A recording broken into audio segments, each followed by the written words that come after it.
जो PM 2.5 की values है वो 50 के ऊपर स्टेगनेंट हो गया और ये ग्राफ कभी भी एक्चुअल नहीं हो सकता है ऐसे 50 और 100 समथिंग ऐसी है। PM 10 का ही तो कोई डेटा ही नहीं रिकॉर्ड हुआ है, तो जब नहीं हुआ है तो AQI कैसे रिपोर्ट हो सकती है उसकी? लॉन्ग टर्म में आपको पता चलेगा कि आपने कितना कुछ नुकसान कर लिया। डे वन आपको कभी नहीं पता चलेगा। हेल्दी लोग भी हैं उनके लिए भी एडवाइजेबल नहीं होता इस तरह के पीएम में आपको वॉक करना है या कुछ ऐसा करना है। दिल्ली की हवा लगातार बद से बदतर होती जा रही है। वहीं दूसरी तरफ लगातार जो AQI यानी कि एयर क्वालिटी इंडेक्स का जो डेटा आ रहा है उस पर भी सवाल खड़े हो रहे हैं। ऐसे में लोग कंफ्यूज हैं कि वे किस पर भरोसा करें, कौन सी सरकारी वेबसाइट है या कौन सी ऐसी एप्लीकेशन है जिस पर वो भरोसा कर सकें ताकि वो ये महसूस कर सकें कि उनके आसपास की जो हवा है वो कितनी जहरीली है।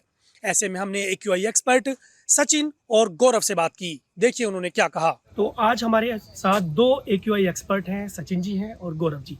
तो सचिन जी, सबसे पहले तो मैं आपसे जानना चाहता हूँ, अभी हम पार्क में हैं और ये शहर में एक रूटीन होता है कि लोग सुबह शाम पार्क में जाएं, शुद्ध हवा लें, तो अभी कितना खतरनाक है इस तरह पार्क में घूमना? इस टाइम पार्क पर घूमना काफ़ी खतरनाक है। सुबह तो और भी ज़्यादा ख़राब वैल्यूज़ हैं और आप देखते होंगे मॉर्निंग में तो ज़्यादा लोग वॉक कर रहे हैं। इस टाइम पर भी जो वैल्यूज़ आ रही हैं एवरेज वो 200 के आसपास अप्रोच कर रही है माइक्रोग्राम में। जो हम चेक कर रहे थे PM 2.5 की वैल्यू 200 माइक्रोग्राम प्लस हैं यहाँ पर देखने के लिए। तो ये काफ़ी ख़तरनाक है। ये एक्चुअली सब WHO वगैरह मना करते हैं। जो भी रेस्पिरेटरी सेंसिटिव लोग हैं जिनको कुछ भी इश्यूज़ हैं उनको और ज़्यादा ये प्रॉब्लम क्रिएट कर सकता है। एस्थमा अटैक्स आ सकते हैं और इश्यूज़ बढ़ सकते हैं इससे। तो इसलिए किसी के लिए भी, जो भी हेल्दी लोग भी हैं उनके लिए भी एडवाइजेबल नहीं होता इस तरह के PM में आपको वॉक करना है या कुछ ऐसा करना है। सचिन जी, मुझे ये बताइए, क्योंकि आप AQI एक्सपर्ट हैं, जी कि जो डेटा आ रहा है जी। जैसे समीर ऐप है या जो CPCB की वेबसाइट है, ये कितने भरोसेमंद है? क्योंकि बार बार ये आरोप लग रहे हैं कि ये सब चीज़ें जो हैं इनके साथ छेड़छाड़ किया जा रहा है डेटा के साथ। देखिए किस पे भरोसा करें? देखिए बहुत सारे टेक्निकल रीजन होते हैं ये सब कहने के। आई डोंट नो कौन सही है गलत है, पर इस बार क्या हुआ, अभी तक समीर ऐप जो CPCB की ऑफिशियल ऐप है और जो बहुत रिलाय करते हैं, मतलब अगर आप किसी से भी हमसे बात करें, हम लोगों को रेकमेंड करते हैं कि नहीं गवर्नमेंट ऐप चेक करो। प्रॉब्लम क्या हो रही है, पिछले एक साल से गुड़गांव में बहुत सारा डेटा मिसिंग है। मतलब काफ़ी सारे दिन पे या तो कोई एक पर्टिकुलर जो उनका मॉनिटर है वो बंद हो गया है या कुछ ना कुछ, और फिर बाद में पता चला कैलिब्रेशन इशू था, पता चला वो सर्विस में गए हुए हैं। उससे हमें कभी भी सिटी की एक्चुअल तो पता ही नहीं चल पाया क्योंकि हम तो उस पर रिलाय करते हैं। मैं आपको दिवाली के बाद की सिचुएशन बताता हूँ। कई दिन तक CPCB ऐप नहीं चली और बहुत सारे ऐसे लोग हैं जिन्होंने इसको एक्चुअली में अनइंस्टॉल किया। वो पूछ रहे हैं कि इसका ऑल्टरनेटिव क्या है। मेरे पास ये एक ऐप है समीर ऐप, मैंने खोली हुई है यहाँ पर। आ जाओ जरा एक बार। हाँ, यहाँ पर आप देखिए, तो इसमें दिख रहा है गुड़गांव का एवरेज 38 अक्टूबर शाम को 6 बजे अपडेट किया है। हर 30 मिनट्स में जो भी इनका अपडेट होगा उसके अकॉर्डिंग। और यहाँ 241 दिखा रहा है पुअर AQI, और उसके हिसाब से यहाँ जब हम जाते हैं तो ये बता रहा है कि 248 PM 2.5 मेजर पॉल्यूटेंट है। अब गुड़गांव में 2 स्टेशन है। एक्चुअल में ऑफिशियली रिकॉर्डेड डेटा तो यही हो गया 241। जो भी बुक्स है, जो भी आपका एवरेज है वो 241 रिकॉर्ड हो गया है। अब आप देखिए जो NSI गोयल पहाड़ी है गुड़गांव में, विच इज कंपैरेटिवली मतलब बहुत ओपन एरिया है, ग्रीन जगह है ना, तो यहाँ कंपैरेटिवली लोअर होना चाहिए कि सिटी में तो और ज्यादा कारण है उसके बढ़ने के, ट्रैफिक है और सारी चीजें हैं। फिर भी मैं मान लेता हूँ ये, पर इतना डिफरेंस कभी नहीं हो सकता कि 179 है और ये 303 है। तो ये क्या रीजन है? Let's see. अब इसमें हम जाते हैं। मैंने ये खोला, अभी विकास सदन गुरुग्राम आ गया है। आप एक्चुअली में एवरेज कैलकुलेट करेंगे ना, 179 और 303 का 243 आएगा। तो उन्होंने इन दोनों का एवरेज निकाल के दे दिया, वेटेड एवरेज। उससे आपको लग रहा है कि अरे गुड़गांव की AQI तो बहुत बेटर है। जब दिल्ली आई, दिल्ली में दिख रही है आपको 350 की वैल्यूज हैं।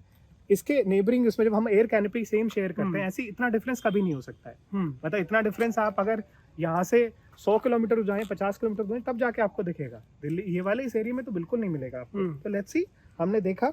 अब मेरे को ये दिख रहा है कि जो PM 2.5 की वैल्यूज है वो 50 के ऊपर स्टेगनेंट हो गया और ये ग्राफ कभी भी एक्चुअल नहीं हो सकता है ऐसे 50 और 100 समथिंग ऐसी है।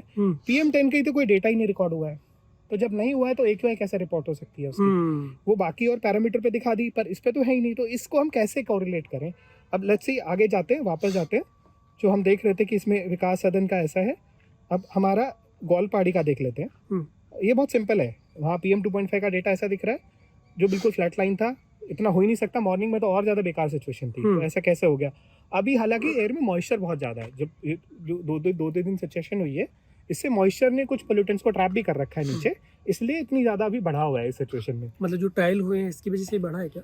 वो ट्रायल उसके लिए और बहुत सारे वेस्टर्न डिस्टर्बेंस है, एयर के फैक्टर्स हैं, जो अभी यहाँ पर चक्रवात आया हुआ है, तूफान आया हुआ है, उसकी वजह से और इश्यूज ठीक। हैं, तो एयर मूवमेंट है जिससे आ रहा है। अब आप देखिए PM 2.5 की वैल्यू ये क्या रिपोर्ट करते हैं, मिनिमम 98 है, वो 50 दिखा रहे हैं, 48 दिखा रहे हैं, और मैक्सिमम 396 है, जो है विजिबल भी है, बट ये भी ऐसा लग रहा है कि ठीक है, ये एक्सेप्टेबल है। PM 10 में ये दिखा रहे हैं कि इनकी जो वैल्यूज़ हैं वो मिनिमम 87 है, जो कि नहीं होना चाहिए, क्योंकि 2.5 हमेशा इससे थोड़ा कम होता है, and values average is 245, max is 418। ठीक है, वो समझ में आ रहा है कि ऐसा किस कारण से होगा, आई डोंट नो, बट ये फिर भी एक्सेप्टेबल है। हम इसको कोई भी लेमन एक्सेप्ट कर लेगा कि हाँ ऐसा वैल्यू है। इसमें एक टाइम दिख रहा है कि 500 पहुंच की वैल्यू, हो सकता है कुछ फ्लूक हुआ होगा, या कुछ टाइम कुछ आसपास कुछ हुआ होगा, इस वजह से हो गया, ज़्यादा ट्रक निकल गया या कुछ ऐसा हुआ है, किसी ने आसपास आग लगा दी, हो सकता है वो कर सकता है, पर स्टिल आप देखें वैल्यूज़ तो इसमें जमीन आसमान का फ़र्क है दोनों में। मतलब अब हम जाएंगे वही चेक कर पाएंगे, वहाँ PM 10 की वैल्यूज़ ही नहीं थी, इस वजह से वो डाउन है। PM 2.5 की वैल्यूज़ बहुत ही कम दिखा रखे हैं, तो कुछ होगा ही नहीं। अब मैं तो एज ए लेमैन, अगर मैं गुड़गांव का निवासी और मेरे को नहीं पता है, तो मैं तो यही मान लूंगा कि यही वैल्यूज़ है। मतलब जो बाकी लोग हैं जो इस पर रिलाई करते हैं, उनके लिए कैसे एक ऑल्टरनेटिव हुआ, या उनके लिए कैसे एक बेंचमार्क सेट करेंगे कि आज मैं इसके बेसिस पर डिसाइड करूँ। तो ट्रस्ट कहीं ना कहीं ऐसे खराब होता है। और इतने बड़े शहर में मतलब 2 मॉनिटर होना ही तो आपस में ही, पहले एक 51 है वो दिखाई नहीं दे रहा है आजकल, वो पता नहीं क्यों बंद है।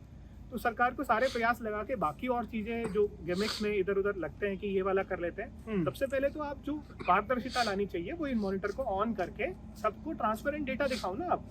उससे कम से कम जो लोग इससे ज़्यादा प्रताड़ित है वो अपना प्लान कर लेना, कैसे करेंगे, क्या किया जा सकता है, कैसे नहीं किया हो, मैं अपना दिनचर्या कैसे प्लान करूँगा, मैं पार्क में कितने बजे घूमने जाऊँगा, मेरी और लाइफस्टाइल कैसे, तो मैं कितना कम करूँ, क्या मुझे कुछ ऐसी चीज़ यूज़ करनी चाहिए जो मेरा पोल्यूशन बचा पाए, तो मैं वैसे ही डिसाइड करता हूँ। और वो मेरे पास है ही नहीं कुछ, वो मेरे को ट्रांसपेरेंसी मिलेगी नहीं इसमें करने के लिए। तो ये सबके लिए बड़ा सवाल है, सरकार के लिए, लोगों के लिए, कि हम इतनी ट्रांसपेरेंसी तो डिजर्व करते हैं कि हमें डेटा सही से मिले और हमेशा मिले। इतने, वो भी ऐसे शहरों में जो आपके हाईली टैक्स, मतलब उनसे आप इतना ज़्यादा टैक्स जनरेट करते हैं, वहाँ पर आपको अगर ऐसा डेटा नहीं मिलेगा तो फिर कहाँ मिलेगा। एक साधारण आदमी के लिए कि वो कितने, उसके आसपास का जो पोल्यूशन लेवल है वो कैसा है, ठीक है या ख़राब है, और उसको क्या करना चाहिए, तो वो कहाँ जाए, किस वेबसाइट पर जाए, किस एप्लीकेशन पे जाए, ताकि वो पता कर सके सही से कि भाई ये मुझे एक सही रास्ता है जो बिल्कुल सही बात बता रहा है कि ये प्रदूषण की स्थिति यहाँ पे इतनी है। देखिए मतलब बहुत सारी विदेशी वेबसाइट हैं, वो हैं, बट किसी की कोई उनकी कैलकुलेशन बहुत अलग है, आप कंफ्यूज हो जाएंगे। हमारी रिलायबल साइट आज भी हम यही बोलते हैं कि CPCB गवर्नमेंट की जिम्मेदारी बनती है कि वो डेटा दिखाएं। आप एज ए लेमैन पर्सन, अगर मेरे को नॉलेज है तो मैं जाके चेक करूंगा कौन सा पोल्यूटेंट आज नहीं दिया था। बहुत सारे लोग लड़ जाते हैं, अरे आज तो हवा इतनी साफ है। मतलब मैं आपको कैसे बताऊं, हमें कितने लोग मिलते हैं वो कहते हैं कि मैं जहाँ खड़ा हूँ वहाँ की एयर क्वालिटी यही है, उनको ये नहीं पता यहाँ से शायद 10 किलोमीटर दूर मॉनिटरिंग स्टेशन है, उसकी हवा ही है, पर वो लड़ जाते हैं कि नहीं नहीं मैं जहाँ बैठा हूँ ना, मैं जिस पार्क में उसकी हवा। लोगों ने इतना इसको अपना लिया है। अब उनको आप बोलें कि किसी को आप बोलें कि आज के डेट में आप व्हाट्सएप बंद कर दीजिए, पॉसिबल नहीं है। तो जब आपका सहारा यही है तो सरकार को ये प्रयास करना चाहिए और इसी को ठीक करते हैं ना। और ये जो सिटीजन है उनकी भी जिम्मेदारी है, मिलके सब अपनी आवाज़ उठाइए, अगर कुछ खराब हो रहा है उसको सही करिए ना, लोगों को काउंटेबल बनाइए। फंड्स की ऐसा कोई समस्या नहीं है किसी के भी पास भी, जब अगर इच्छा है तो सब कुछ हो जाएगा। तो उस तरीके से इसकी ट्रांसपेरेंसी शायद सरकार की जिम्मेदारी है। और जितनी भी वेबसाइट है वो क्या करती हैं, 2 तरह के मॉनिटर हैं। किसी ने एक प्राइवेट पार्टी उसने कहीं और लगाया हो, उसके सेंसर लो कॉस्ट सेंसर होते हैं, वो आपको बस इंडिकेशन दे सकते हैं।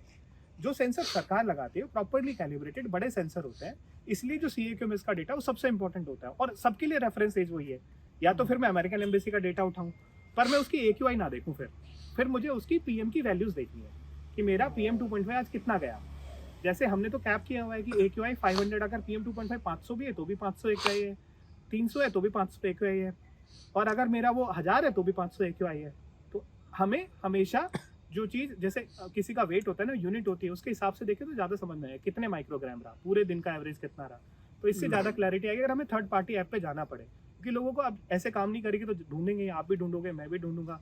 तो अलग अलग एम्बेसीज ने अपना डेटा बनाया है, कुछ प्राइवेट ऐप्स हैं जो आप सर्च करेंगे दिख जाएंगे आपको, उसमें से आप सर्च उठा के देखिए, उनको लॉगिन करिए, तो वहाँ पर एक्चुअली में आप PM का टोटल कॉन्सेंट्रेशन देखिए, तो आपको समझ में आएगा, वरना तो आप कंफ्यूज हो जाएंगे। ये बताइए गौरव जी कि मान लीजिए जैसे आप बता रहे हैं कि बहुत सारी तमाम जगहों के जो मॉनिटर सेंटर है वो बंद कर दिए जाते हैं या फिर उनका डेटा से छेड़छाड़ कर दी जाती है। तो मान लीजिए एक साधारण आदमी को कैसे पता चलेगा कि वो कितने खराब हवा में रह रहा है या उसका कितना असर पड़ रहा है? तो मतलब आपको एकदम से तो इफेक्ट नहीं दिखाई देगा, कुछ छोटे छोटे सिम्टम्स हैं जो लोगों को पता चल सकते हैं, जैसे गले में थोड़ी खराश होती है, आंखों में जलन होनी शुरू हो जाती है। उसके अलावा एज सच एकदम से इफेक्ट ऐसा नहीं आता है कि आप एकदम से आपने खराब हवा अंदर ली और आप एकदम से आपको कुछ इफेक्ट नज़र आ जाएगा। ये बहुत लॉन्ग टर्म का प्रोसेस है। बहुत लॉन्ग टर्म में आपका एक्सपोजर कितना रहा पॉल्यूशन के अंदर, उस चीज़ पे डिपेंड करता है।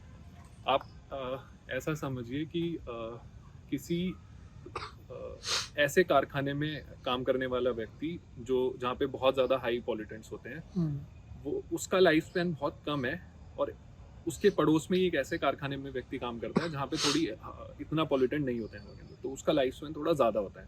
तो डे 1 किसी को नहीं पता चलता है या डे 2 किसी को नहीं पता चलेगा, मतलब ये मैटर है 10 साल का। 10 साल में आपको जाके इफेक्ट पता चलेगा कि जिस एरिया में आप रह रहे हो, जहाँ के मॉनिटर बंद है, जहाँ पे एयर क्वालिटी ख़राब है, वहाँ पे रहने के आपको कितने नुकसान हुए हैं। तो ये बहुत लॉन्ग टर्म का फैक्टर है कि लॉन्ग टर्म में आपको पता चलेगा कि आपने कितना कुछ नुकसान कर लिया। डे 1 आपको कभी नहीं पता चलेगा। आप एकदम से बहुत ज़्यादा खराब हवा भी अंदर ले लोगे तो आपको कुछ ऐसा स्ट्रोक नहीं आ जाएगा या कुछ ऐसा आपकी बॉडी पे ऐसा इफेक्ट नहीं दिखने लगेगा। थोड़ा इफेक्ट, सारे इफेक्ट टाइम के साथ रिलेट करते हैं कि एक इफेक्ट आपको 10 साल में दिखेगा, एक इफेक्ट आपको 5 साल में दिखने लग जाएगा। तो इट टोटली डिपेंड्स कि कितने पॉल्यूशन में रह रहे हो और कितने टाइम के लिए रह रहे हो। आखिरकार सवाल सिर्फ डेटा का नहीं है, हमारी सेहत और हमारी अगली पीढ़ी की सांसों का भी है। इसलिए जरूरी है कि इस जहरीली हवा की सच्चाई छिपी न रहे। अपना और अपनों का ख्याल रखें, डॉक्टर की सलाह लें और इस जहरीली हवा से बचे रहें। मेरे साथ सिमरनजीत हैं, मैं अवधेश कुमार, न्यूज लॉन्ड्री के लिए। पत्रकारिता का नासूर बन चुके विज्ञापन के मॉडल को खारिज करके खबरों की इस दुनिया को बदलिए ताकि पत्रकारिता आपके लिए जवाबदेह बने। newslaundry.com/subscription पर क्लिक कीजिए और अपने मन मुताबिक पेमेंट का विकल्प चुनिए, क्योंकि हमारे सब्सक्राइबर्स का नारा है, मेरे खर्च पर आजाद हैं खबरें।